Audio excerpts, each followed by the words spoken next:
Hello, everyone. Thank you for joining us from different parts of the globe to day 3 of the European Research Days 2022 Australia and New Zealand, a flagship event of Euraxess Australia and New Zealand, organized in collaboration with the Delegation of European Union to Australia and the Delegation of European Union to New Zealand. Today, we'll be discussing about collaborative research with Europe. Please join me in welcoming our honorable guests for today. We have with us Ms. Nicole Scourti, International Cooperation Officer, Australia and New Zealand at the European Commission. We also have with us Dr. Paolo Borges, who is the project leader from CSIRO. We have with us Mr. Jonas Rupp, who is the advisor for science, research, and innovation at the Delegation of European Union to Australia. Similarly, we also have with us Ms. Caroline Lambert, who is the head of trade at the Delegation of European Union to New Zealand. We also have with us Dr. João Labarda, who is the policy officer for Horizon Europe missions at the European Commission. And last but not the least, we have Ms. Marlene Bartz, who is the policy officer for DG for Education, Culture, Youth, and Sports at the European Commission. Thank you to all our speakers for the availability. We are very eager to hear from all of you. And my name is Nishant Sandile. I'm the regional coordinator for Euraxess Australia and New Zealand. For those who have joined our event for the first time, Euraxess is an initiative of the European Commission that addresses barriers to the mobility of researchers and seeks to enhance scientific collaboration between Europe and the rest of the world. We provide free information about European research, career opportunities, international collaboration, and networking possibilities. Since all of you are watching this on your laptop or phone, I'll encourage you to type Euraxess Australia and New Zealand on Twitter, LinkedIn, Facebook, or YouTube, and follow us there. You can as well tweet about this event with the handle #ERD2022. Now, moving on to today's session, just to give you the running order, we will begin with insights on possibilities for Australia and New Zealand under Horizon Europe program. This will be followed by a success story, Silvanus, after which we will look at 3 very important topics: the EU Green Deal, EU missions, and the MSCA staff exchanges. I'd like to encourage all of you to please use the question function in the Zoom interface to ask any questions that you might have while our speakers are speaking. We will come back to take your questions at the end of each intervention. So if you have a question for a speaker, please keep on writing on the chat so that we can come back and take your question. Our speakers will not be staying for the entire duration. So please, whenever you have a question, just write it down and then we'll come back after each of the intervention. Now, without further ado, please allow me to pass the platform to Ms. Nicole Scourti, who is the International Cooperation Officer for Australia and New Zealand at the European Commission. Over to you, Nicole. I'll start sharing my screen so that you can begin your presentation. Thank you, Nishant. Good afternoon, everyone, from a cold and cloudy autumn morning here in Brussels. Thank you for the introduction. I'm very pleased to be here. And I also have to say that generally in my role, I'm very pleased to have the opportunity to work with such like-minded partners of the EU. The EU has enjoyed long-standing and successful cooperation in research with both Australia and New Zealand, and this cooperation continues to be strengthened as time goes on. Now, what Nishant didn't mention is that I'm fairly new to this role, and I have to confess to you that when I started this position, I found Horizon Europe quite daunting. It's an immense program. It covers a lot of areas. There's a lot of information to digest. And for those seeking possibilities for cooperation under this program for the first time, it might at first seem a bit difficult to know where to start. So what I plan to do today is to give you a short overview of Horizon Europe, explain the possibilities for collaboration, talk a bit about eligibility and funding, and direct you to other further sources. So if we move on to the next slide. First of all, a bit about Horizon Europe. In case those of you that have followed these days from the beginning and this presentation have not already realized, the EU is very proud of its research and innovation framework program, Horizon Europe, with its 95.5 billion euro EU part of the budget for 7 years remains by far the largest such program globally.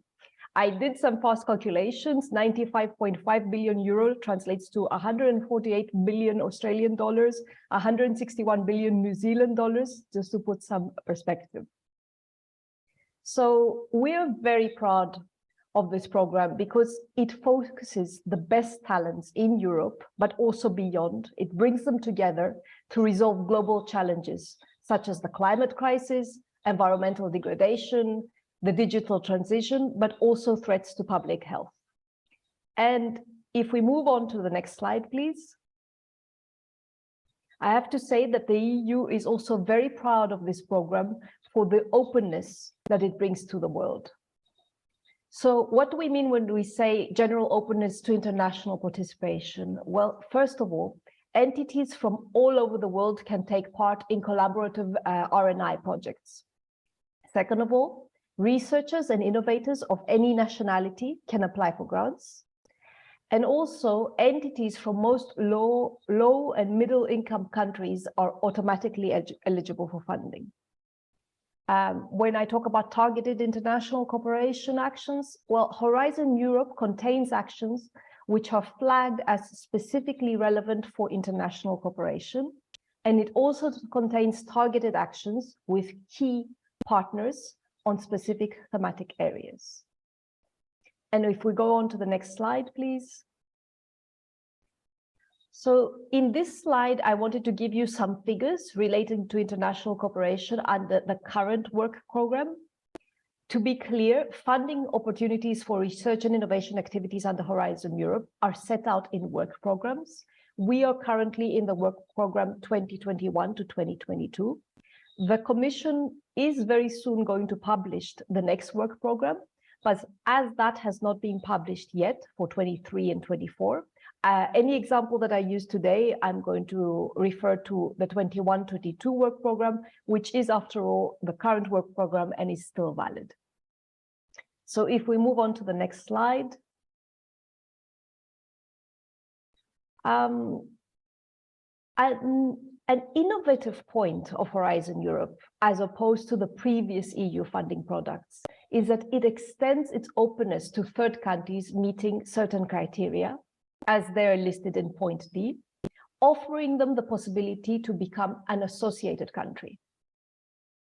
Now, if you go through the criteria, you will realize that both Australia and New Zealand meet all of these criteria. So both of them have the possibility to associate to Horizon Europe. And actually, we're very pleased that the formal negotiations between the EU and New Zealand for New Zealand's association have already started. If we go on to the next slide, I've set out for you here some of the reasons of why you might be interested in applying. But I suspect that since you're following this presentation, I suspect a lot of you might already be interested, so we can move on to the next slide.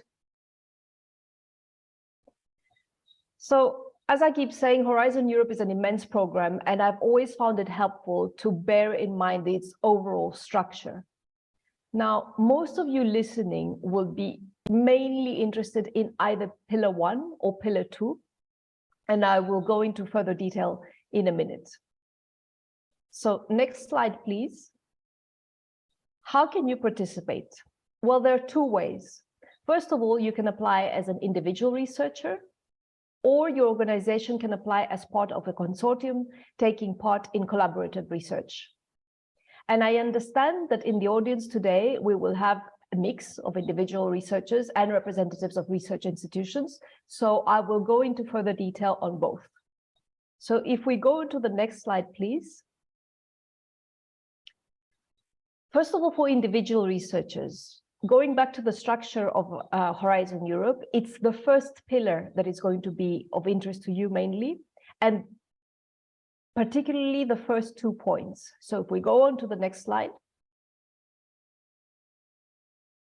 Well, the Marie Sklodowska-Curie actions and the European Research Council really offer unparalleled opportunities for researchers who want to work in Europe. If you're interested in applying under these, in general, it is also possible that you will be eligible for funding through your host institution, regardless of your nationality. So if you see something that is of interest to you on this slide and you are considering applying, what we always advise is for you to contact your choice for a potential host institution in advance. And if we move on to the next slide, please. Most EU support is allocated to collaborative research projects carried out by consortia of organizations working together on specific research areas. Now, organizations from anywhere in the world can participate, but there is this rule. Consortia must include at least one organization established in EU member state and at least 2 other organizations established either in different EU member states or associated countries. So your entity would actually come in addition to this rule. I have to stress that this is really the minimum requirement, because what we find is that consortia actually have many more participants. It can be 10 or 11 or 12. So what about funding for collaborative research? If we go on to the next slide. Well, if your organization is based in New Zealand or Australia, it can receive funding in collaborative research projects, but this is not automatic. So who is eligible? First of all, organizations established in the European Union or in a country associated to Horizon Europe are automatically eligible for funding. And second of all, organizations established in most low and middle income countries are also eligible for funding. Now, obviously, Australia and New Zealand do not currently fall under the first 2 points. So the point relevant for you right now would be the third one. So you could still be eligible for funding when this is, first of all, explicitly stated in the relevant call or topic that you're applying for, or when your participation is considered by the European Commission to be essential in carrying out the action. Let's be clear, this is certainly possible, it does happen, and there are calls. However, there are not that many. I have to also say that there are also some other possibilities for funding, but in order to avoid getting too technical, I prefer not to go through them and direct you to the correct sources at the end.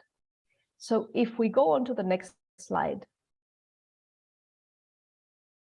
Because at the moment, neither Australia nor New Zealand have associated to Horizon Europe, unless you can obtain funding under the third bullet point that I mentioned before, or under some exceptions, you will not be a beneficiary, so you will not sign a grant agreement.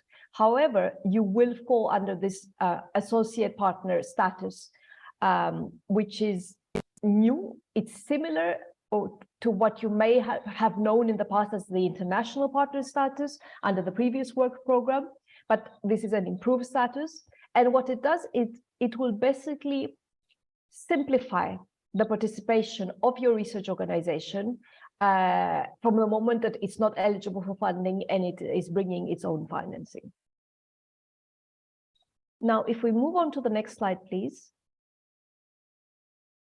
Research organizations in Australia, New Zealand, and generally outside the EU are generally going to be interested in cluster 2.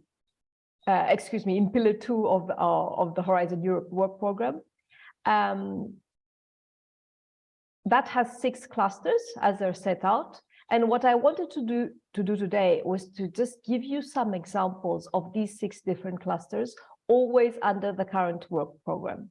So if we go to the next slide and we look at cluster 1, this is the health cluster. You can see the number of topics that encourage international cooperation in this cluster. You can see the total EU contribution for these topics. And underneath, there are some examples of thematic areas. Bear in mind, please, these are only examples. There are a lot more. So you're very strongly encouraged to actually go back and look through the calls to see if there's something that would be of interest to you. Next slide, please. Cluster 2, culture, creativity, and inclusive society. 9 topics encouraging international cooperation. And these are the thematic areas which I'm putting as examples underneath. Next slide, please. Civil security for society cluster. Some interesting thematic areas there. Next slide.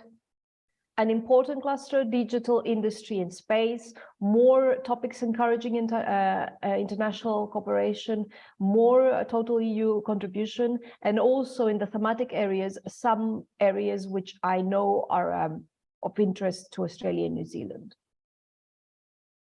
Next slide. Cluster 5, climate, energy and mobility. Again, a big cluster, also more than 30 topics encouraging international cooperation, and some examples underneath.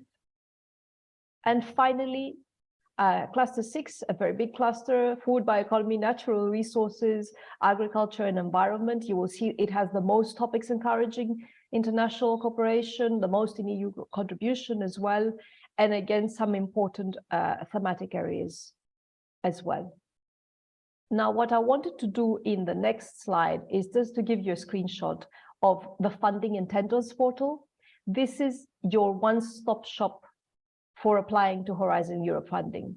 It's here that you can search and you can find the calls for proposals. You can find guidance on how to apply. You can find potential partners to collaborate with. And it's actually also through this portal that you will submit your applications. And final slide, please. Just want to go through the sources a bit. Of course, you can look at the European Commission's website on Horizon Europe, and also the European Commission's website on international research and innovation cooperation. But what's very important, as I mentioned before, is the funding and tenders portal. That portal also has an FAQ section, and it has answers to the most frequently asked questions about the submission of proposals, evaluation, and grant management. Next, I have the Horizon Europe program guide. This provides detailed guidance on the budget, structure and the political priorities of Horizon Europe. And finally, there's the online manual. This is your guide to procedure. So from proposal submission to managing your grant, all the procedure. There's one website that is not on there that I must absolutely mention. It's the Euraxess website. This provides information and support services for researchers wishing to pursue a career in Europe. They also have a job portal that lists all the grant opportunities. And if I may, just a short note regarding Euraxess. First of all, to Nishant and to his team, thank you very much for the organization of these days. We know that a tremendous amount of work goes into them. And for everyone listening, Euraxess have a wealth of knowledge and experience in these issues. I know that that's why Nishant has very kindly agreed to take any questions that you may have on this presentation, given how new I am. And I strongly encourage you to go ahead and to look at their website, to get in touch with them if you have questions and for any assistance that you may need in the future. This is about it. I hope you found the presentation useful. Thank you again for your interest in Horizon Europe. And all that remains is for me to wish you good luck and much success in your research. Now, let's move on to the next presentation for today. And it is our pleasure to actually welcome a success story to this particular session.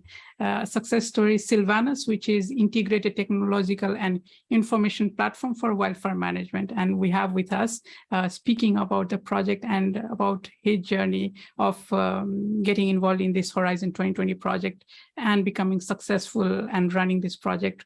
Dr. Paulo Borges, who is the project leader at CSIRO. Paulo, I think I'll hand it over to you and to you to explain to our audience how you went about putting together this project, the proposal for the project, and then now running the project itself. Excellent. Thank you so much. It's a pleasure to be here today. I will quickly share my screen, if that's okay. Okay, so yes, the name of the project is called Sylvanus. And as mentioned, it's a European funded project. And we're going to give you in the next 15 minutes project overview. I'm going to talk a little bit about our role, CSIRO's role in the project, and how and why we got involved. So just a small comment for those who are not aware, CSIRO is Australian National Science Agency, and we carry out research in a number of different fields. and our role in this project is in robotics, as you'll see in the next few slides. So the project overview, you can see a lot of information in this link that I'm putting on the screen there. You'll see that some of the things that I'm going to present are extracted from the website as well. But yeah, I encourage everybody to go and have a look at this link, because there is, it's a pretty active website and there is interesting information there. So it's under the Horizon 2020 framework, this project, and it's a project on firefighting, prevention, and mitigation. So you're not only fighting the fires, but creating techniques to prevent the fire. And once it's happened, the aftermath, what's the best strategy to deal with it. So it was a pretty competitive grant. There was just a couple of successful proposals out of almost 50 submissions, I think. We were very happy when we were told that we were successful, and it started about 1 year ago. So it's a very, very large project, and at least a number of partners. Nicole mentioned before that the minimum is 3 or something like that. And the average is, you can go up to 10 or 11. This was my previous experience. I used to live and work in Europe before. I had been involved in some of these projects, and the size was about that, 8 or 10 or 12. And this one, we have 49 partners, which comes with its challenges. It's very exciting, but it has the management of such a large number of partners is always interesting. So we have 11 pilot countries where we have the pilot tests, and the size of the project is 24 million euros over 42 months. So here, I know it's very hard to see maybe on your screen, but I put it for the record. So we have industrial partners, we have SME organizations, we have academic and research partners, and we have on the lower right there, we see the international partners, and CSIRO is one of them. We have partners from Brazil and Indonesia as well. All the other partners are from Europe, apart from these three. So moving on. So this is, as I said, for wildfire management, for resilience and climate change. And the expertise of the consortium is very diverse. There are people from very different backgrounds, from forestry, engineering, social networks, climate scientists. So it's very exciting. And the key output of the project is to release a management platform online that's going to be one-point shop for prevention and suppression of forest fires. So there's going to be information from many different sources live into this cloud. It's on the web, on the internet, and stakeholders and people interested in technology can access. So we rely on environmental, technical, and social science experts to provide support regional and national authorities responsible for wildfire management in their respective countries. I was in Italy, in Bari, in Italy, a couple of months ago, and the project meeting was very exciting because it felt like a conference almost, because of all these different expertises and different presentations. So in the middle of all this, you have the prevention, preparedness, the detection, response for fires, and the restoration and adaptation. Our role, CSIRO's role, is on this unmanned ground vehicles, or UGVs, or uncrewed ground vehicles. So these are robots that move around, mobile robots that move around, extracting information about the forest and if possible, fire conditions. The use of UAVs, of unmanned aerial vehicles, is currently very obvious in the context of fire, how they can be useful, because they fly over an area, it's very easy to gather information. Now, UGVs on the ground, inside the forest, it's much more challenging from a navigation point of view. And part of this project is part of this activity is to study what and how can UGVs be useful, because they are becoming more and more capable, growing popularity. but it's not clear yet what's the best strategy to use those platforms, those robotic platforms, in the context of preventing and fighting fires. So as I said, I think I already mentioned that CSIRO's task is to specifically to investigate efficient ground robot navigation in off-road forest environments. And we got excited about joining this project because this is the focus of our group in CSIRO. And it's aligned with other initiatives that we've had in agriculture, in mining, in environment, etc., where we have to deal with navigation robots in forests and off-road environments. So we're not coming from a completely, this is not something that's new for us. This is aligned, and we're not creating a new area of research through this project. This is very much in alignment with what we used to do. So even though the whole project is 23 or 24 million euros, our part of the funding is much smaller. So we have just under 800, and that's dollars, that's not euros, over 3 years. So it's important, I think it was mentioned by Nicole in the presentation before, to note that EU projects not frequently allow for non-EU entities to be funded. And I'll explain a little bit what was the strategy that we used to be involved in this activity. So why did we get involved? Well, I think first is relevance. Australia is a country that struggles with forest fires, and there's a lot of expertise in this domain in Australia. I don't know if we're talking about something like research on, okay, polar bears. Polar bears, I'm sure there are people who are very knowledgeable polar bears in Australia, but it's not something that is as commonly discussed in Australia. So relevance is one. Logistics. We've presented a number of strategies that I think the Commission saw that would bring value to the whole project, in the sense that, okay, we are in a position to run many experiments in scenarios that look very much like forests in Europe. And these are some of the forests in Australia. And the last one is expertise. We've been doing robotics for a number of years, and CSIRO has expertise in fire as well for a number of years and decades, much longer than robotics, actually. So I think these three things helped us cross the line and be a partner in this activity.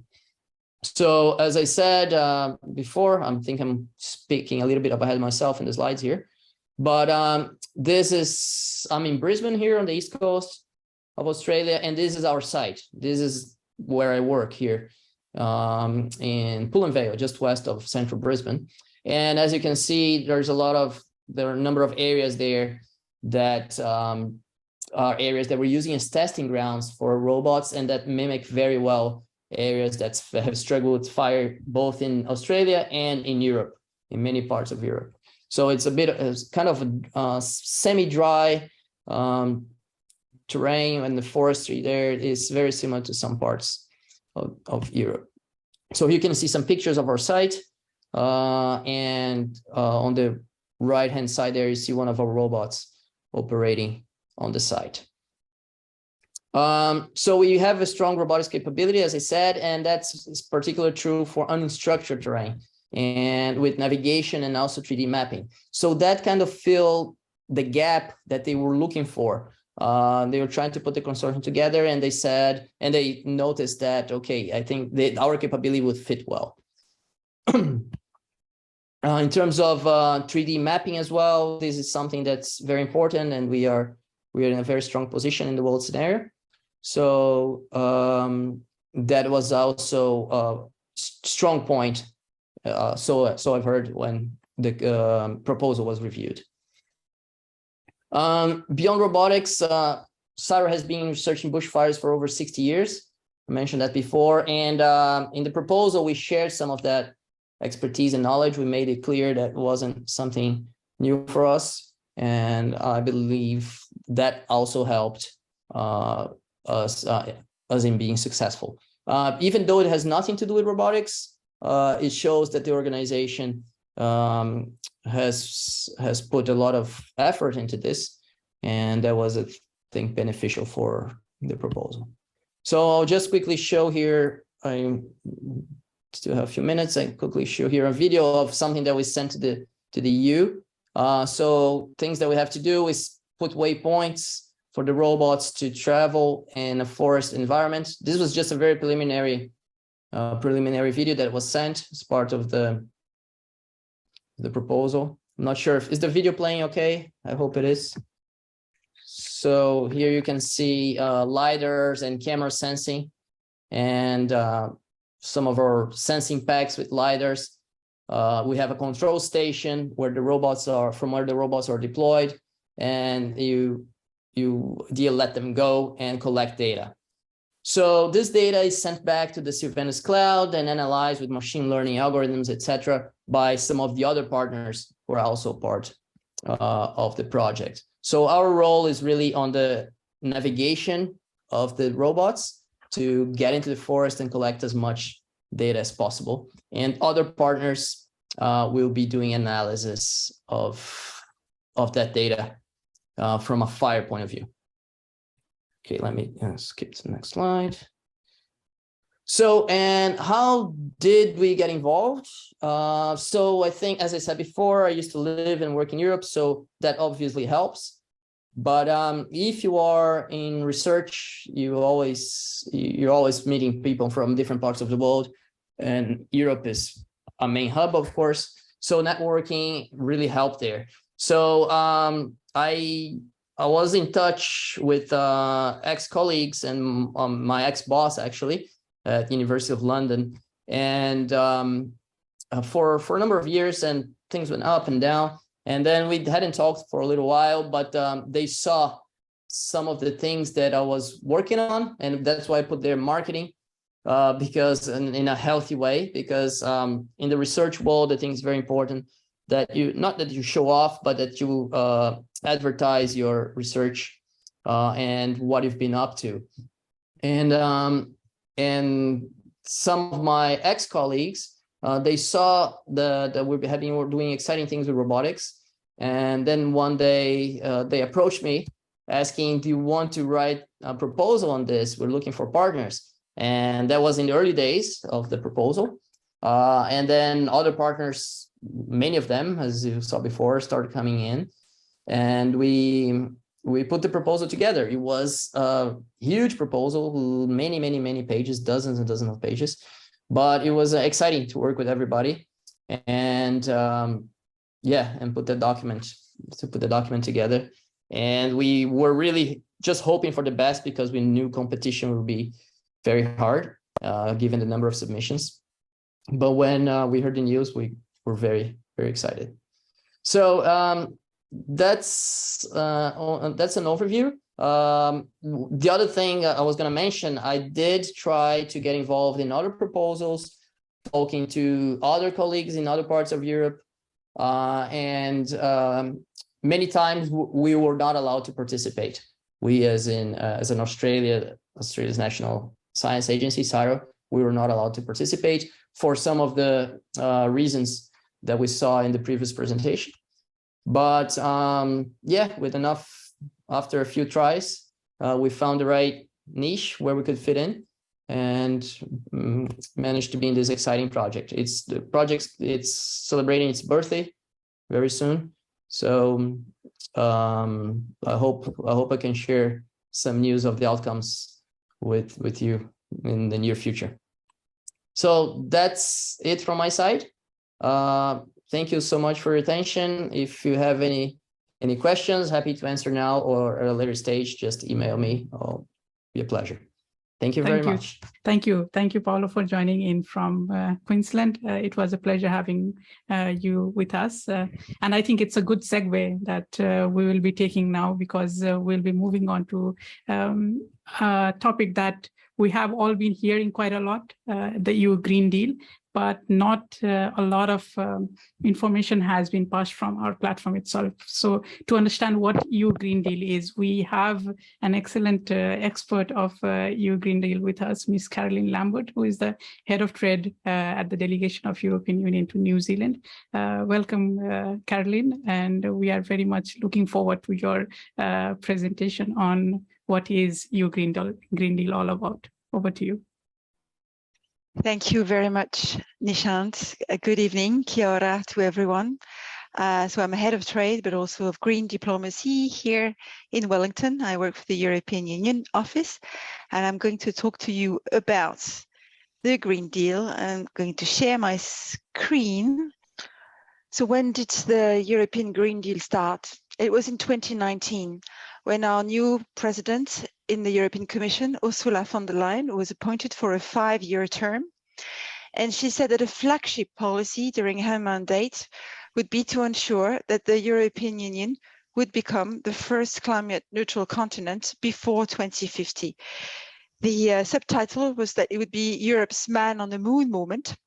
And it did fit very well with our raison d'être as the European Union, our kaupapa, as we say in Te Reo, that is to be a force for peace, prosperity, and a force for solidarity inside and outside the European Union through our policies. Next slide, please. We always talk about the Green Deal as if it was only a climate policy, but it is wrong. It's much broader than that. And what I've done on this slide is to write out the actual text definition of what the Green Deal was when we published the policy paper back in 2019. It is about no net emissions of greenhouse gases by 2050. Yes, that's true. But it is also about decoupling economic growth from resource use.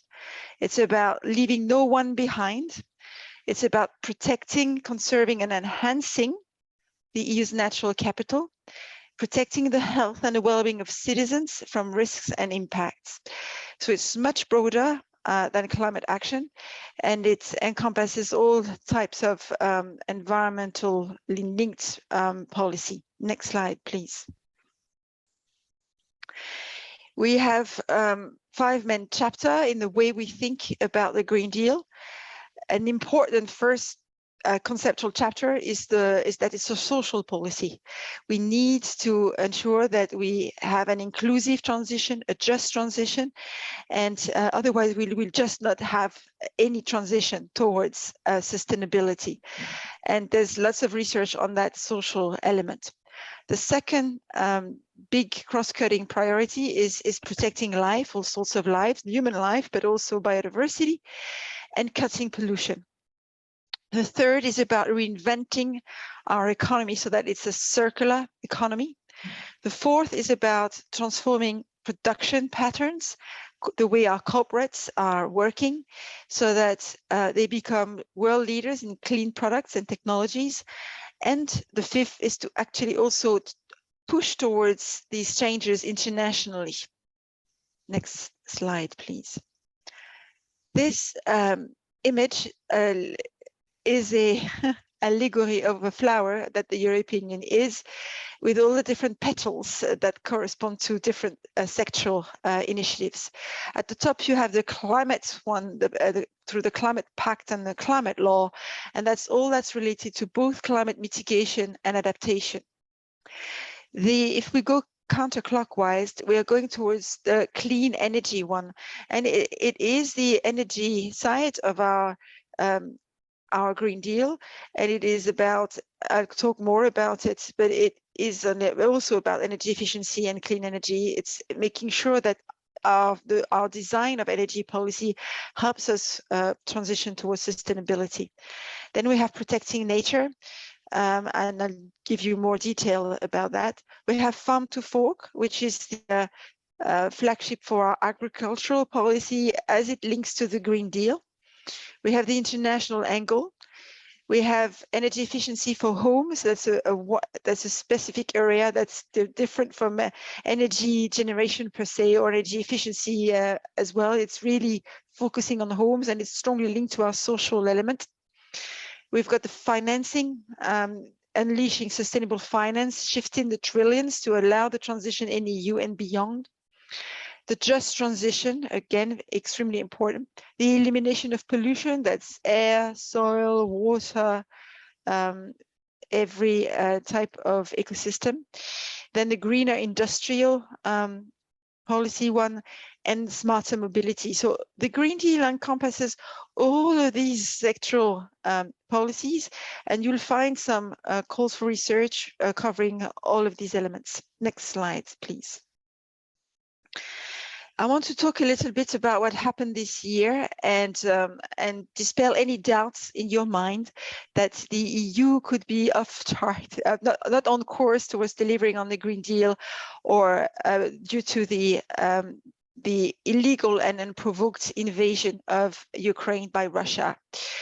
That happened on 24th of February this year. Since then, the EU has been what we've been mentioned as a perma-crisis, and that we have to confront not only the climate, the biodiversity, the inflation, food prices, fuel prices crisis, but we need to continue to double down on the Green Deal. This has only strengthened our resolve, and in the face of weaponization of energy supplies by Russia, we have decided to transition quicker and to increase our efforts in energy efficiency and renewables redeployment. We've also had quite a terrible summer in Europe, where climate pressures have shown their face in an increasing fashion, of course. We've had a drought that we hadn't seen in half a thousand years time. We've had lack of cooling water for our power generation, lack of hydro water for power generation, lack of inland water for our navigation, for our transport corridors. And of course, this has hurt our crops a lot. So for us, the Green Deal is also about security and resilience, security to geopolitical shocks and resilience to climate impact. Our new element within the Green Deal is called Repower EU. We launched that new initiative in May, and it is about fast-forwarding the green transition and still leaving no one behind. And that's now even more important because the rise in energy prices, fertilizer prices, food prices in the EU are making that social element extremely urgent before the winter. Next slide, please, Nishant. What have we done? What have we really done so far on climate? If we focus on climate first, with the European Union is the only jurisdiction of a major size that has managed to decrease emissions while growing its economy in that substantial way. So we've decreased our emissions by 30% since 1990 as we grew our economy by 60%. We've also, so that's the decoupling. We've decoupled from growth. We've also decoupled from energy use. We have not yet decoupled from resource use strongly, and that's really the next challenge. Next slide. This is third-party endorsements of how we have managed to decrease our emissions and what our goals look like. This is an extract from Climate Action Tracker, an independent scientific analysis of the EU's track record and our plans. As you can see, our domestic targets that's in black here is in the yellow zone, which is almost sufficient for a 2-degree, where there's not many other jurisdictions worldwide that are labeled by Climate Action Tracker as almost sufficient. Policies and actions, that's the blue zone, are still showing us not meeting the targets. That's because the final legislative touches are being now done as we speak. And by the end of this year, we should have our policies meeting our targets. So this is now coming, this gap will be entirely bridged. And Repower EU, as you can see, is translates into an even more ambitious target for us that brings us close to a 1.5 degree domestic pathway. We are the only jurisdiction, I repeat, to have that ambitious a goal. And that means we require the best brains worldwide to help us get there through the right policy mechanism and the right scientific evidence and the right technological tools. Next slide, please, Nishant. How will we make it on the climate front? We have several cardinal principles to get it there. The first is to focus on energy efficiency. The second is to electrify wherever we can. But as we electrify, we need to digitalize energy as well, to decentralize and also do storage. So there's lots of investments in the cross-sector between energy and IT. We want to go towards a circular economy, that is to ensure that we decouple from resource use and we do not design products for the bin, or actually design waste out and efficiency in. And we also need to look at the land sector like we've never had to do before, because we don't have enough land for us to actually provide foods, energy, carbon sinks, and room for biodiversity and human life. So all that discussion about land use is now extremely important in the European Union and beyond. And that's also part of our thinking and our research needs. In terms of what we want for our sectors to go towards in 2050s, we want to bring some sectors to zero or very close to zero emissions. That's electricity, buildings, waste, and land transport. Some of our sectors will not yet be at zero, probably, but we need to accelerate the technologies and their deployments to get us there. That's aviation, shipping, agriculture, and some industrial sectors, typically cement or steel, for example.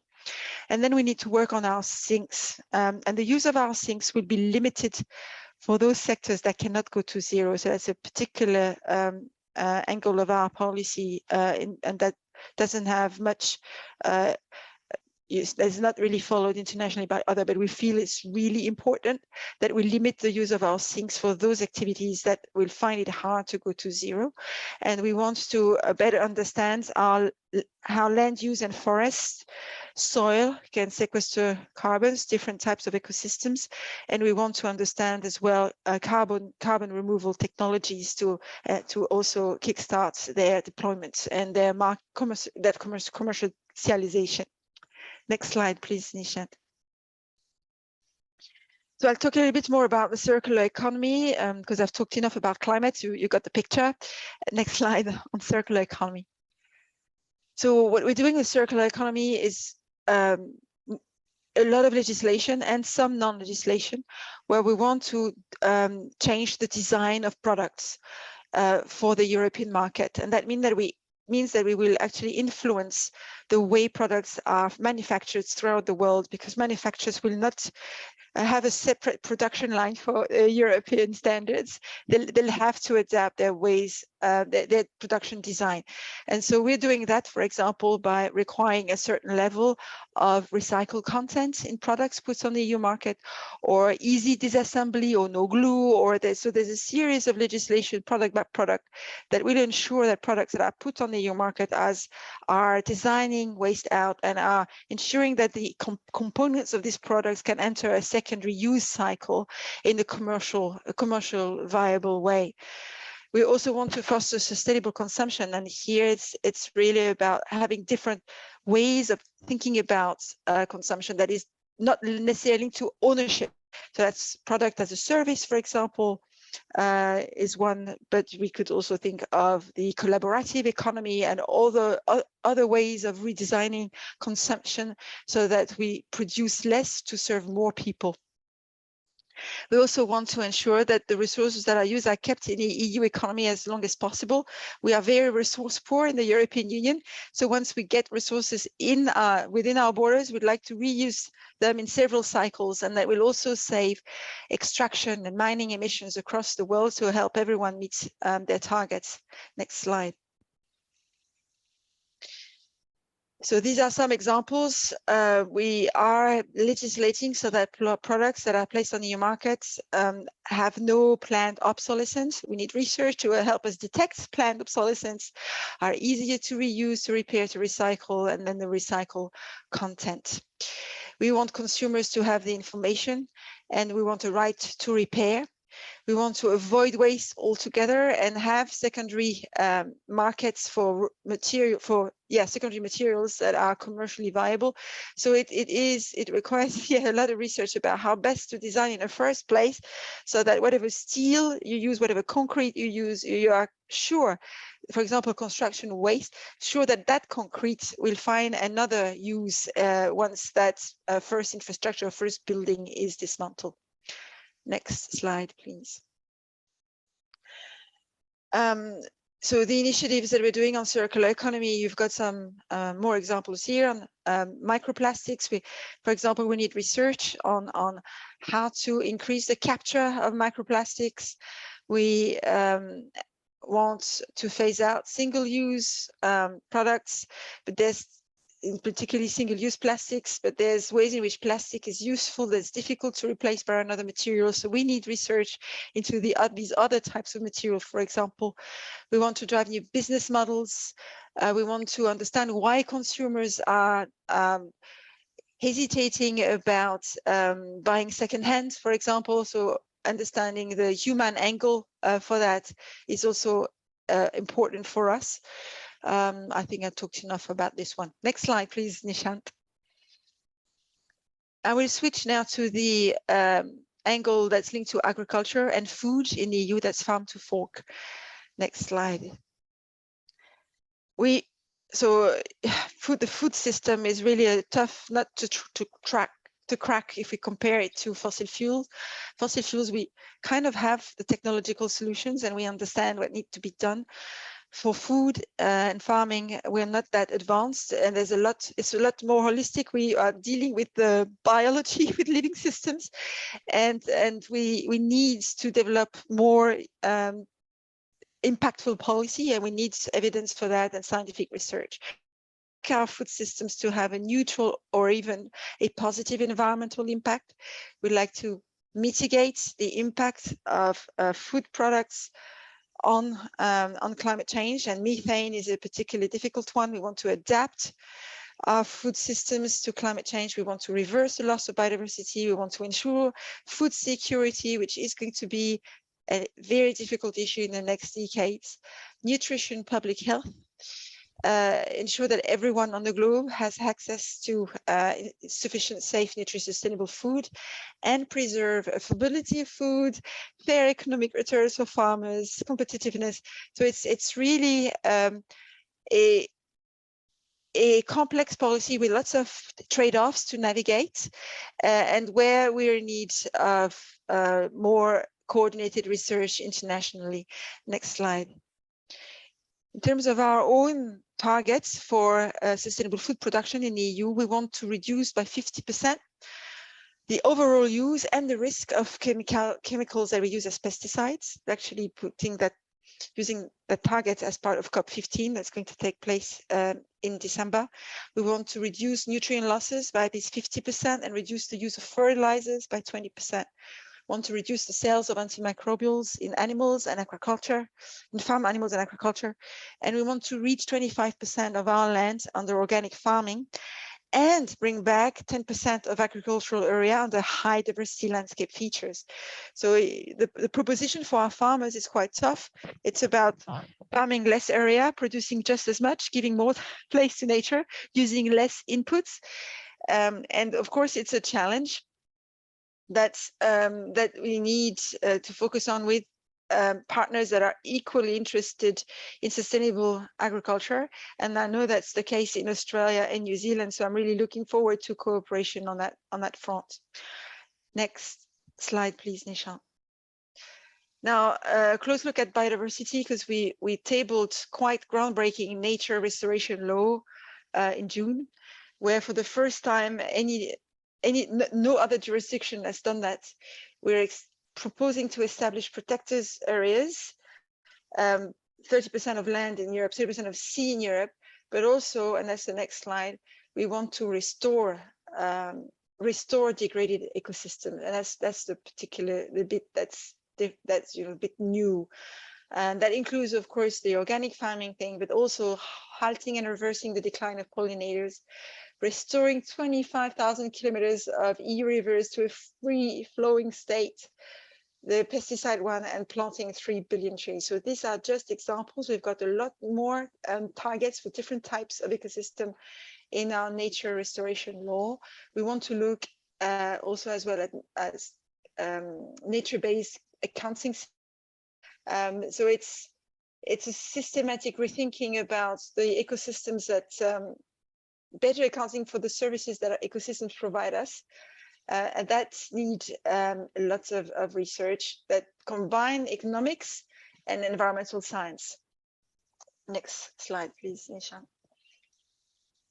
Now I'll talk a bit about hydrogen because it's really an interesting subject both for Australia and New Zealand. Both jurisdictions are discussing hydrogen, and we have a strong interest in hydrogen. We want a circular energy system and with efficiency at its core. We want to electrify, but then for some sectors it will not be possible to electrify. And that's where we need green, renewable hydrogen and sustainable biofuels and biogas. We've got 38 actions, and next slide, please, Nishan. I'll just explain kind of the principle. We see hydrogen as key for industry, transport, and power generations across Europe. And there's several tranches in our action. Immediately, it's about installing 6 gigawatts of renewable hydrogen electrolyzers. But then in the second half of this decade, we want to produce these 10 million tons of renewable hydrogen in the EU and also import 10 million tons of renewable hydrogen into the EU from abroad. And we're looking for international partners able to supply us with that green hydrogen. So interesting subjects for researchers to work on everywhere. And we want to look at technologies to deploy large-scale use of hydrogen in hard to decarbonize sectors. So yeah, steel could be an example. There may be others. It'd be fantastic if we could work together on that. Next slide, please. And then it's about leading the change globally. Next slide, where our plan is to lead by example through domestic action. That's why we have a target of reducing our emissions by 55% by 2030, which will be overachieved because we now have Repower EU, and we will increase our target early next year. We want to use diplomacy. That's part of my job here in Wellington, but also our trade and our finance to do that. And we want to set standards across global value chains so that we change production patterns beyond our borders, utilizing the strength of our market, our banks, our corporates, and our Horizon Europe program to stimulate change well beyond our borders. We're only 7% of the world's population, 8% of the world's emissions, but we can punch above our emissions and population weight to help set the world on a better track. Thank you. Over to you, Nishant. Yeah, thank you. Thank you very much for that remark, Caroline. And we really appreciate you taking out time from your schedule and speaking to us at the European Research Day. Thank you again for being available. I think with that, we'll move on to next important topic that we are looking at, which is on EU missions. We have been hearing a lot about EU missions, but now let's hear from Dr. João Laverda, who is the policy officer for Horizon Europe missions at the European Commission. He is joining us from Brussels. João, if you can hear me. Yes, indeed. Can you hear me? Yes, I can hear you. I've made you the co-host, so you can start sharing your screen. Yes. Just a second, please. Okay, thanks very much. It is a pleasure to be here today. My name is João Laverda. I work at the unit at DG Research and Innovation that oversees the implementation of EU missions. So we have a little bit of an umbrella impression of what's going on in this field. And my goal today is to precisely to give you briefly an overview of these new policy instruments and the state of play of its implementation. So let's begin with addressing what an EU mission is. So EU missions are very ambitious policy goals that are supposed to be bold and inspirational and to have a very important society dimension. We will go through a few examples just in a minute. So they aim to set a clear direction to research and innovation with targeted, measurable, and time-bound goals. So they should be at the same time ambitious and realistic. The idea is to set a degree of directionality to research and innovation, but at the same time to allow researchers and innovators to experiment and to decide what the best strategy is to achieve these ambitious policy goals. And to do that, because these goals are indeed very horizontal, we need all sectors, disciplines, and actors to be involved. So this is another very important dimension of EU missions. They aim at sparking collaboration between all sectors and to break silos, a goal that is already very present in other initiatives under Horizon Europe, but that with missions becomes even more prominent. And indeed, to make sure, as I've just mentioned, that we have a bottom-up approach, bringing researchers and innovators to the center of the research and innovation cycle, and ensuring that public authorities are paying not for research for the sake of it, but for concrete policy goals that researchers and innovators can deliver on. So why do we need this at all? A first answer has to do with the role of citizens in policy making. So in the European Union, many of you may be aware that there is a strong demand for more participation in policy making. Citizens very often feel detached from European institutions. Now, EU missions are a concrete policy tool through which they can be engaged and they can give their concrete input. For example, EU citizens have participated in the decision on which missions would be selected, and they will also take part in their implementation and at a later stage in their review and assessment. So this is, to begin with, an instrument that facilitates citizens' engagement. Secondly, it is also a tool that delivers a number of priorities of the European Commission under a single umbrella. So, for instance, the Green Deal, the Beating Cancer Action Plan, the Conference on the Future of Europe, they are all aligned with EU missions such as the mission on adaptation to climate change, the cancer mission, so on and so forth. And finally, missions offer a very concrete and tangible way to focus on impact. So missions are much more about achieving concrete goals and working together than pursuing any particular research agenda for the sake of it. We are now developing the so-called portfolio approach that basically means that each mission will have a portfolio of projects that all contribute to achieving that goal, for instance, beating cancer. And with this, the European Commission considered that this tool would indeed make a difference in the existing R&I policy landscape. So how will exactly EU missions work in practice? So a first priority is to align policies at European and national level. Sticking to our example on cancer, well, obviously, it doesn't make much sense if different member states are funding projects in parallel in a particular area of cancer research instead of pulling those resources together and coordinating their work. So missions are a lot about this, about getting everyone on board to achieve the common goals. Then missions are also about what we call the all-in approach. That means that all sectors and stakeholders are to contribute to them. So a very important step to ensure the implementation of EU missions is to connect all these actors and people and make sure that we all point in the same direction.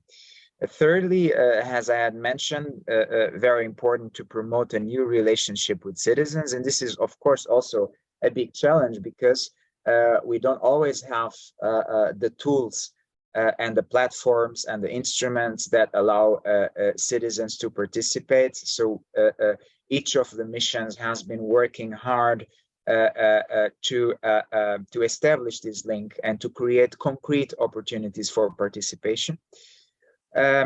Fourth important element of missions implementation has to do with synergies. Of course, we already have a number of programs that work, for instance, in the field of climate change. The idea is not to replace those programs, of course. It is to combine them and to make sure that the use of resources is efficient. And finally, while doing this, a very important idea behind missions is that they have to be flexible. And we know that in previous decades, public authorities had research and innovation programs that were a bit rigid, that compartmentalized different research areas without allowing for collaboration, that were pretty much centered on the nation state. And missions want to go beyond this. They understand that there's no one size fits all, and that researchers need to have the room to create, to be disruptive, to try and new approaches and solutions. And they aim at creating room for that.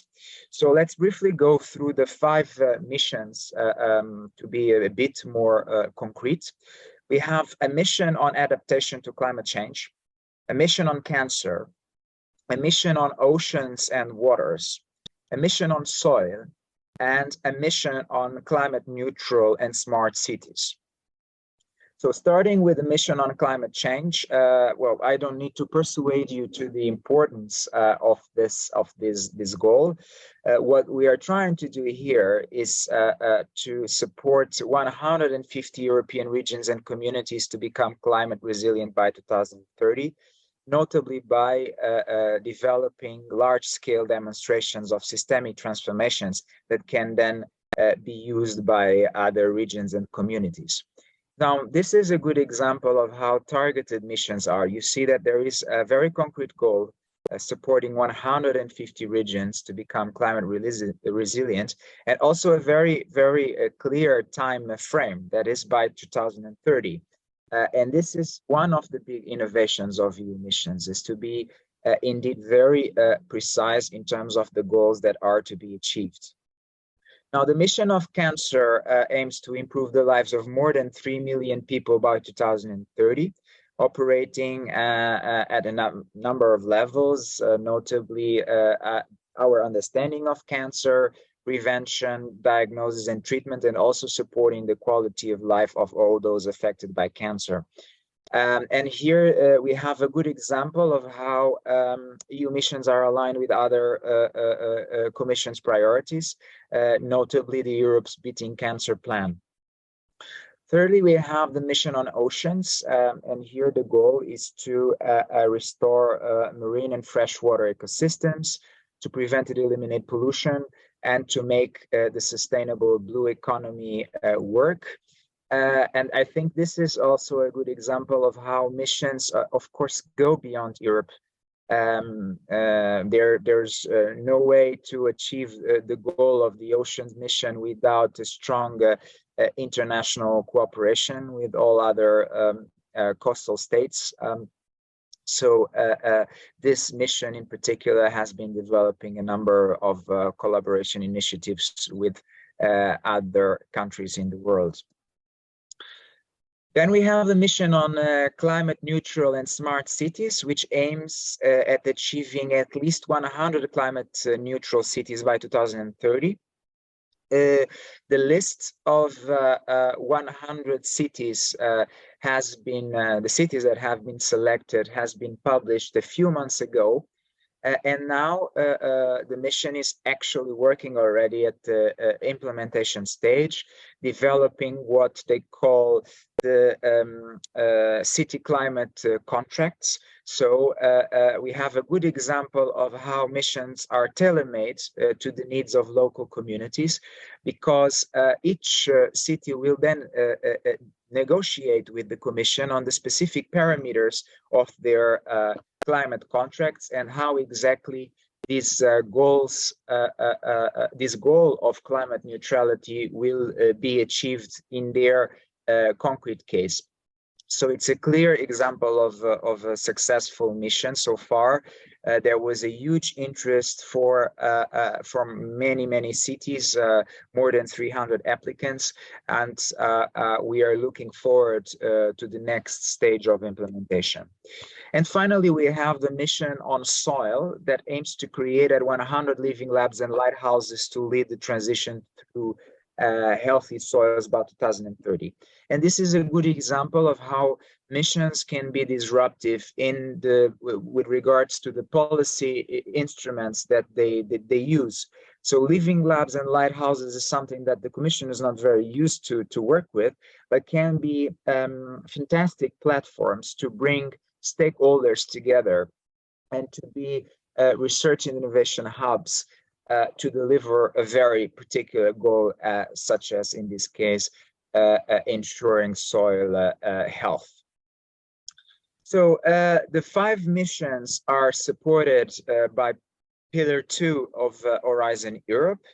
And for the period 2021-2023, they have a budget of roughly 1.9 billion euro, which corresponds to 10% of this pillar. And the reason why the funding has been only foreseen up to 2023 is because next year we will go through a comprehensive evaluation exercise to understand whether each particular mission is being successful and moving in the right direction, because missions are a lot about sticking to the goals and evaluating them. So this is why this next step is so important, and it will determine the funding to be allocated in the period after 2023. So very quickly, let me give you some highlights about the implementation stage. Right now, we have selected new mission boards for each mission.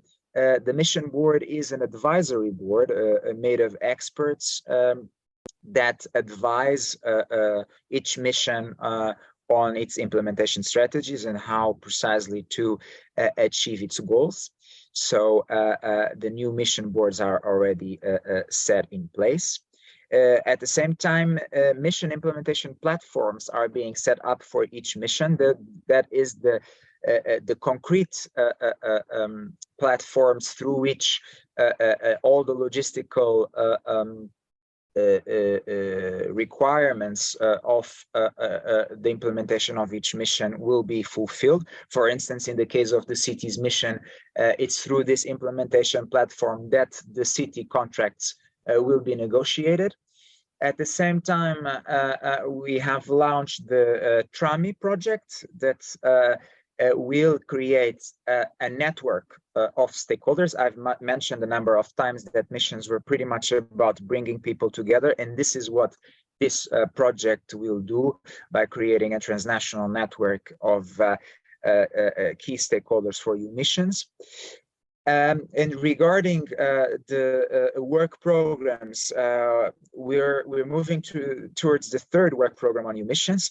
2021, we selected projects up to approximately 500 million euro. In 2022, a number of major calls closed in September and are now being under the selection process. And a new work program is scheduled to be published still this year in December. So with these resources, the Commission is supporting the R&I dimension of missions. And finally, very important step in the implementation of EU missions is establishing national governance structures, because of course, the idea is that missions will be deployed mostly at the national and local level. And for that, we need the working groups, the national contact points, and other governance structures that can set them in practice. So this was a very quick overview of EU missions. And of course, I'm happy to address any questions that you may have. Thank you. Excellent. I think that is what we wanted to hear as well. Thanks a lot, Jean, for taking out time and joining all the way from Brussels. We really appreciate you coming and speaking to us. And I hope that we will have more interest with EU missions in the future from Australia and New Zealand. Thank you very much for joining. Thank you very much. Have a good day. With that, we come to the last presentation for today, and we will be discussing about the MSCA Staff Exchange. And to understand what exactly is Staff Exchange, please allow me to welcome Ms. Marlene Butts, who is the Policy Officer at DGEAC at the European Commission. Marlene, over to you.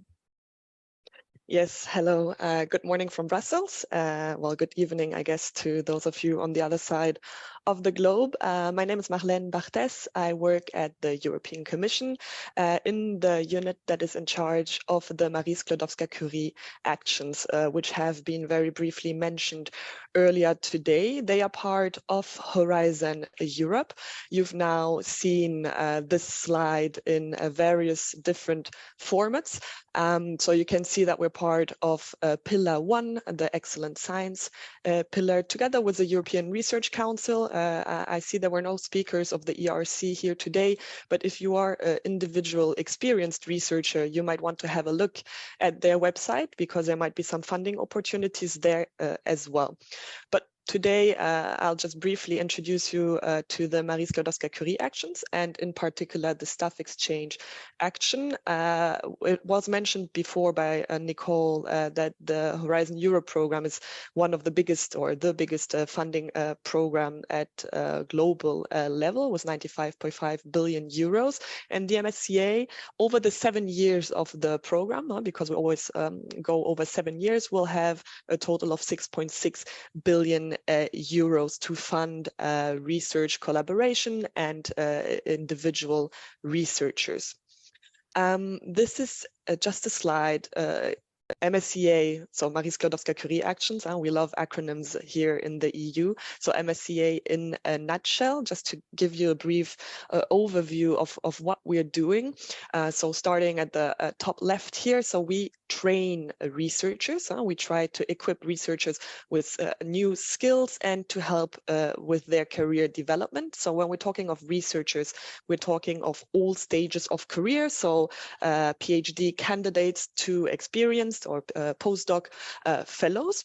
And actually over the previous funding period, so until 2020, over 7 years, we funded over 65,000 researchers since 2014, including 25,000 PhDs. So it's quite a big amount of researchers that we funded. We fund excellent research in all domains. So this is important. We are part of the bottom-up programs within Horizon Europe, meaning that it is the applicants, the researchers or the research organizations that decide which topic they want to cooperate on. So there's no top-down approach from the EU side. We do not impose any scientific discipline. It's really up to you to convince the experts that will evaluate your proposal, that your research topic is relevant, and that your project is excellent, regardless of which topic you decide to do research on. And when I say excellent research, we do have quite a number actually of Nobel Prize winners among our fellows or supervisors. So the excellence side of the program is really important. On the right side, you see international, cross-sectoral and interdisciplinary mobility. So we are often branded as a mobility program, a little bit like Erasmus+, if you've heard about that before, because we put a lot of emphasis on cross-border cooperation. This can be within Europe, but actually also with partners outside of Europe.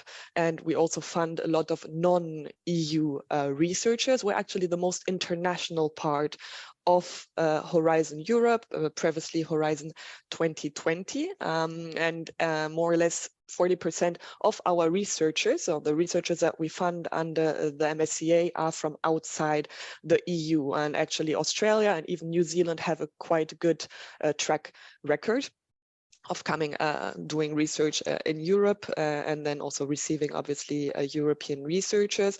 Cross-sectoral is important as well, because we do fund cooperation between different sectors, so academic and non-academic, and interdisciplinary. And I think the Sylvanus project early on that was combining firefighting with robotics is also a good example of how different disciplines can work together and improve research and innovation. Going to the bottom part, we have very attractive working and employment conditions, and you'll see later on also the amounts that we pay to researchers. We have a high female researcher participation because we also offer family allowances, etc. So it's quite an attractive program to participate in. We do fund individual researchers, but also collaborative projects, so consortia of organizations working together. So obviously we have a very strong structuring impact on organizations who set up, for example, doctoral programs. So we funded over 1,000 doctoral programs since 2014. And then, as I said, the cross-sectoral cooperation, so academic and non-academic, is very relevant for the MSCA as well. So we do not fund only universities, although looking at statistics for Australia and New Zealand, most of the participants so far have been from the academic sector, but we also welcome non-academic organizations. So this could be industry representatives, SMEs, obviously, but also NGOs, public administrations, etc. So if you're thinking of applying and you have non-academic partners, don't hesitate also to involve them. So the MSCA have 5 actions. Today I'll focus more specifically on the staff exchange one, because there is currently a call for applications open, but you might be interested also in the other actions, in particular doctoral networks or postdoctoral fellowships. So doctoral networks, the name is quite telling, is a group of organizations that will set up a network, a doctoral network, and receive funding to recruit doctoral candidates. So this can include, has to include a minimum number of organizations in Europe, but then on top of that, organizations from third countries like Australia and New Zealand can join, and they have joined in the past. There's currently no call open, but I think they will open in May, so that's calls every year. So if you're interested in setting up a doctoral network, keep an eye out. Postdoctoral fellowships, here it's not a group of organizations applying together, but it's actually one researcher who already has a PhD, together with a host organization. So it's a so-called mono-beneficiary action, applies together to receive funding to carry out postdoctoral research. So here, I think the call also opens at the same time, more or less, as doctoral networks. We have these calls every year. So if you are an individual researcher, you might be interested in that. Staff exchange, I'll get to in a minute. And then at the bottom, you can see we have cool fund. So here it's co-funding of both doctoral or postdoctoral programs. It's a mono-beneficiary action, so the beneficiary would be typically in Europe or Horizon Europe associated country, but they work together with implementing partners and partners from around the world. So here again, as an organization, you could participate. And then the last one, MSCA and citizens, that's more for our public outreach and dissemination with a so-called night, the European Researchers Night, which usually takes place every last Friday of September. It's a huge outreach event with millions of participants, but this has just taken place.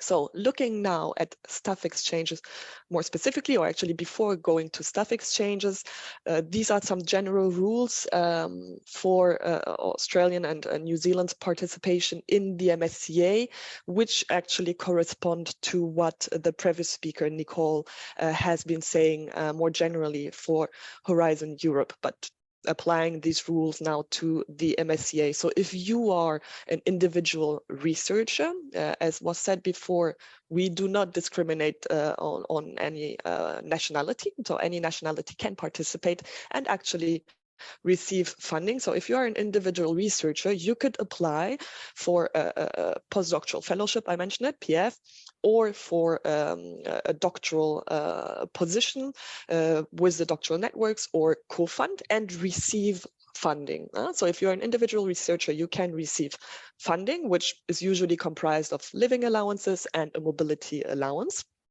to cover your personal travel.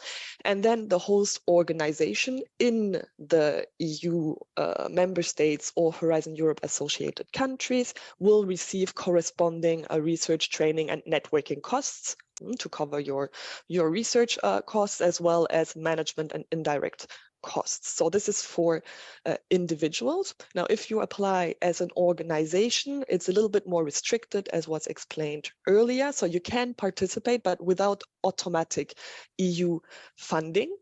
So you will participate for now, because I mean, as you heard before, there are talks ongoing on possible association to Horizon Europe, but for the time being, you're considered as a third country, not automatically eligible for EU funding. So you can participate as what we call associated partners. It was mentioned before.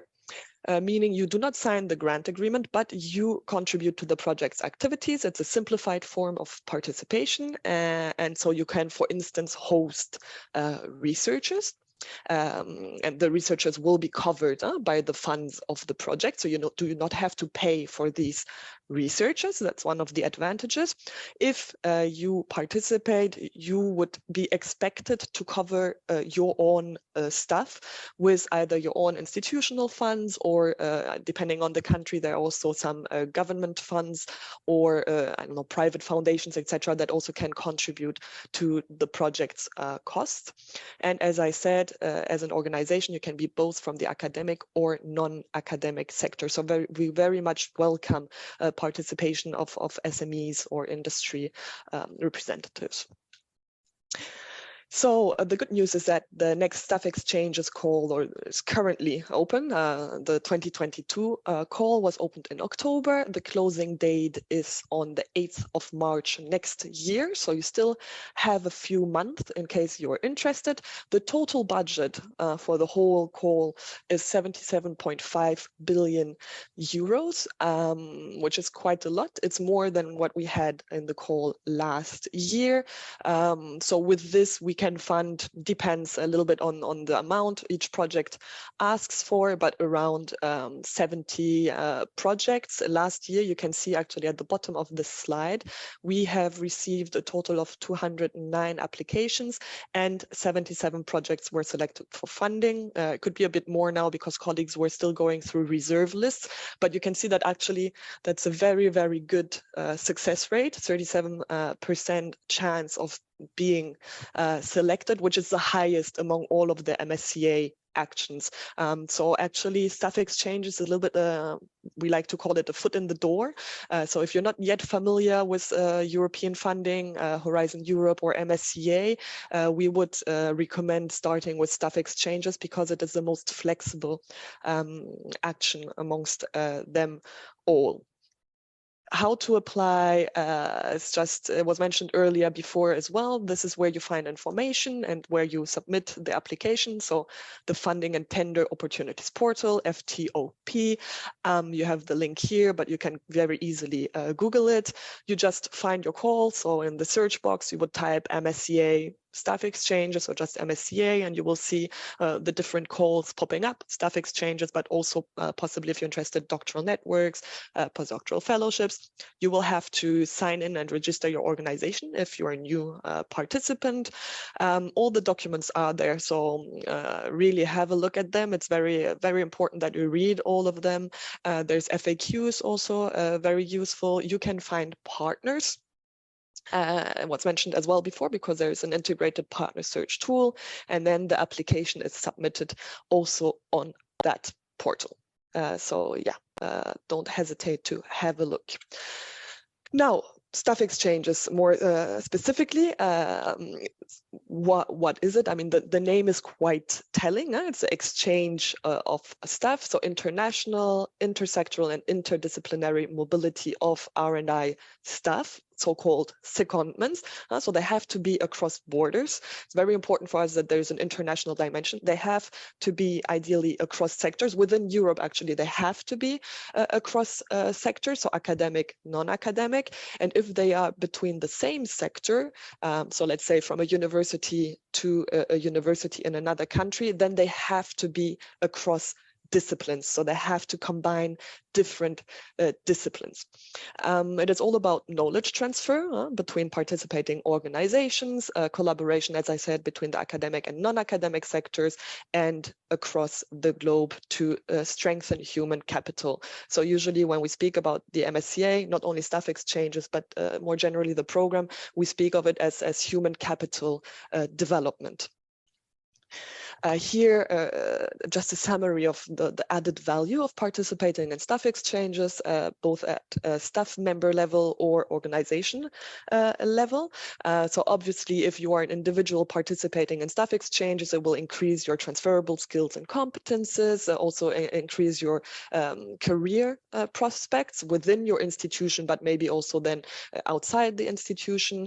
You will see your ideas ideally converted into concrete products, processes, and services. You will be increasingly exposed to an international setting, and obviously this will contribute to your networking and communication capacities. And then for the organization, well, the added value, I think it's quite obvious, but it's transfer of knowledge across sectors and disciplines. You will increase your networks and also increase your R&I capacity by receiving highly qualified staff. Who is eligible? I said academic and non-academic sector. To apply, you will have to, or there will have to be a consortium. So it's a multi-beneficiary action. So it's a group of organizations that apply together. So minimum 3 legal entities in 3 different countries, 2 of which in a different EU member state or Horizon Europe associated country. So that's really the minimum, 3 from 3 different countries. And then on top of that, you can have as many participating organizations as you want. So including organizations from Australia and New Zealand.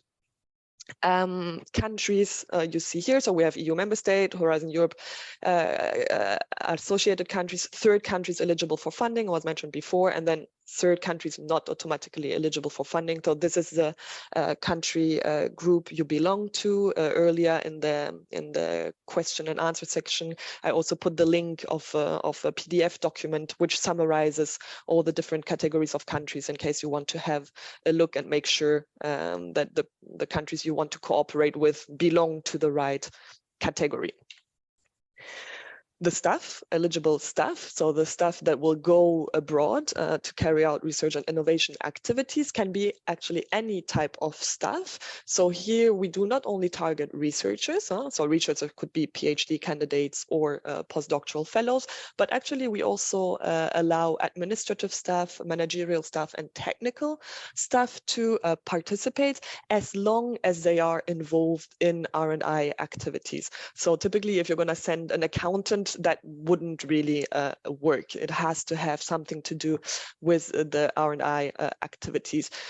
For researchers, as I said, doctoral or postdoctoral, any career level is fine. There's one condition you can see at the bottom here: actively engaged in research and innovation activities for at least 1 month prior the mobility at the sending institution. Each staff can then go or be seconded for a period of minimum 1 month to maximum 12 months. It may be split into different stays, so you don't have to do 12 months in one go. It could be a month here, 3 months there, 6 months there. So we're quite flexible here. The staff has to be full-time devoted to the action during the secondment. We get this question quite a lot. Can my staff, while abroad, also work on another project, be it MSCA or something else? Here the question is, well, actually no. The staff should be full-time devoted to the staff exchange project. While on secondment, of course, after the secondment or before the secondment, there's no problem at all of also participating in other projects. And then after the secondment, the staff should return to the sending institution. So it's an exchange, and in the end, the staff comes back and then transmits the knowledge or transfers the knowledge gained abroad also back home. So that's important. What does staff exchanges fund? So here you can see a little bit the money associated to 1 month mobility. So we talk of a unit contribution for 1 month of eligible staff. So for one staff, let's say going abroad for 1 month, you would get, the beneficiary, project beneficiary, would receive 4,600 euros, which is split in more or less half for the staff and then half for the organizational costs.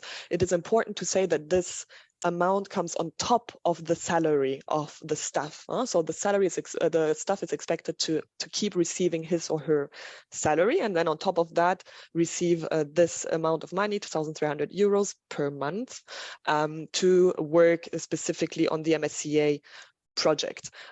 So this is important. It just gives you an idea. Here's a summary, but you can see that actually the duration of one project is maximum of 4 years, and the amount actually that you can receive, the maximum amount is 360 person months per project. So a person month is this that I had just shown you. So a maximum of 360. If you multiply that by 4,600 euros, that's more or less 1.6 million euros for one project. That's a maximum amount, EU amount, that can be asked for. Obviously, then some partners bring in additional funds, so the projects can be bigger than this 1.6 million euros, but it's just to give you an idea of the EU contribution. As I said, composition, minimum 3 organizations from 3 countries, and on top of that, any third country. Secondments are 1 to 12 months. The staff remains employed at the sending institution.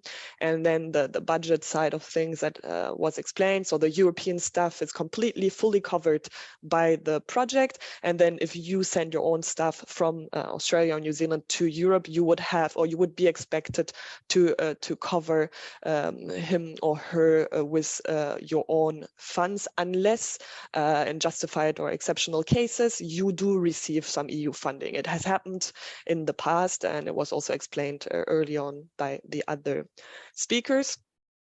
I'm not going to go into detail on the evaluation criteria, but for the sake of completeness, I put them here. So you see that we have 3 evaluation criteria. It's more or less the same for all of our MSCA actions. You see that the biggest focus is put on excellence, 50%, and then impact and implementation, 30 and 20% respectively. Your proposal has to score equal or above 70% to be considered for funding. So you then end up on the list. We go down by score.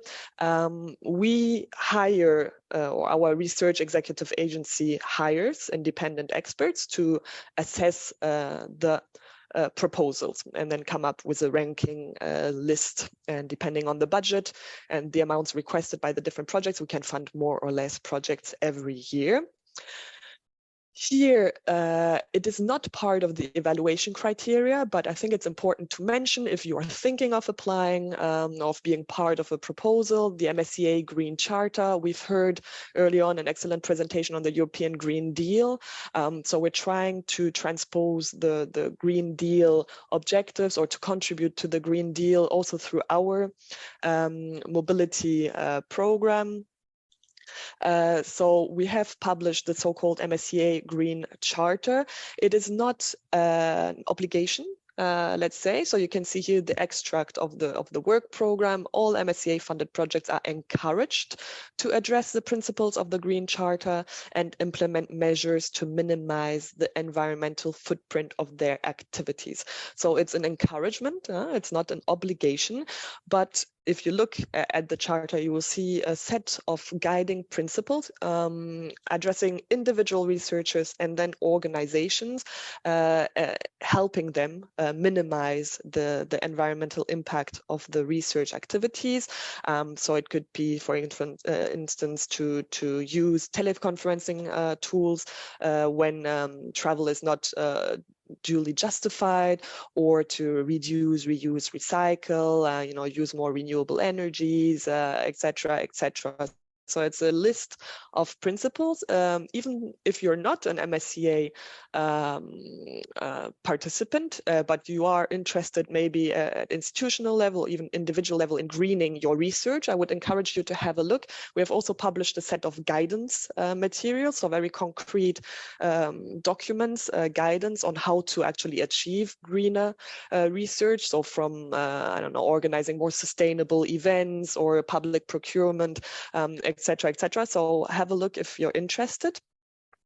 As I said, if you apply, it's not an eligibility criteria, but we do encourage projects to take this into consideration. I think it's important for you to know that, I mean, these considerations have to be already put into the project at application stage. So you have to think of this already before to be then able to implement it throughout. And then at the end of the projects, so after 4 years generally, projects have to submit a final report, so-called final report, and in there they will have to explain what they have or have not done to implement the MSCA Green Charter. So just a word of caution to maybe keep this in mind if you're thinking of applying.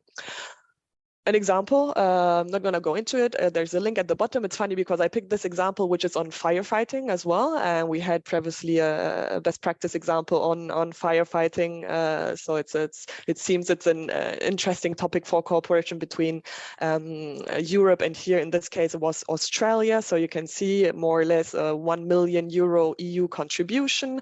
The coordinator was the University of Greenwich in the UK. Total of 16 beneficiaries, so the minimum is 3, but you can see that there can be, and there usually are way more, from 6 different European countries, including the UK and Switzerland. I mean, it was under Horizon 2020 when both the UK and Switzerland were fully associated countries. Caution if you're applying now, there are still discussions with both countries on their association to Horizon Europe. And then we had 3 partners from Australia, including the Melbourne University. So this is just one example of a project with Australian participation. This is just to summarize what I've just said, so no need to expand too much, but basically why participate in MSCA staff exchanges? As I said, it's a good first step in EU funding. It's the most flexible action. It has a very high success rate, simplified participation. So you participate as associated partners, no need for signing the grant agreement and all the administrative and financial burden that comes with being a beneficiary. It will still give you access to all the EC tools, which help with boosting innovation, business readiness, market accessibility, etc. You will widely increase your networks, so more international collaborations, crossing disciplines, receiving excellent staff from across the world, so increased innovation, transfer of knowledge. Obviously, your staff will also benefit from better career prospects, and then there's also the more cultural aspect of working with different cultures from around the world. So I can only highly recommend that you apply. Finally, if you are an individual researcher, not an institution, it was mentioned before, have a look at Euraxess, the job portal. You have the link here. So if you're interested in PhD positions or postdoc positions in Europe or elsewhere, this is your one-stop shop to do so. And finally, here, if you want to follow us on social media or have a look on our website, I would recommend subscribing to the NSCA newsletter if you just want to be kept informed of what's going on, of seeing successful projects, also new calls, etc., etc. So that's it from my side. Happy to answer any questions if there are. It has been an excellent presentation, Marlene. It's a pleasure to have you all the way from Brussels joining us, imparting much needed insights that the research community here needed. Of course, a lot of things have to also deal with the associate status of these countries. But with that being said, there are still opportunities that you have explained very well. So we are really hopeful that things will move in the direction that we all desire. Thank you again. And this brings us to the end of the third day of the European Research Day 2022 Australia and New Zealand. Many thanks to all our amazing speakers for today and for their insights. I'm sure that the attendees found it very useful. With that, see you again tomorrow at 6 p.m. Australia time, which is 8 p.m. New Zealand time for day 4 of the European Research Day, which is the Early and Mid-Career Researchers Day. With signing off for today, and thank you very much for joining us. Have a good day. Bye-bye.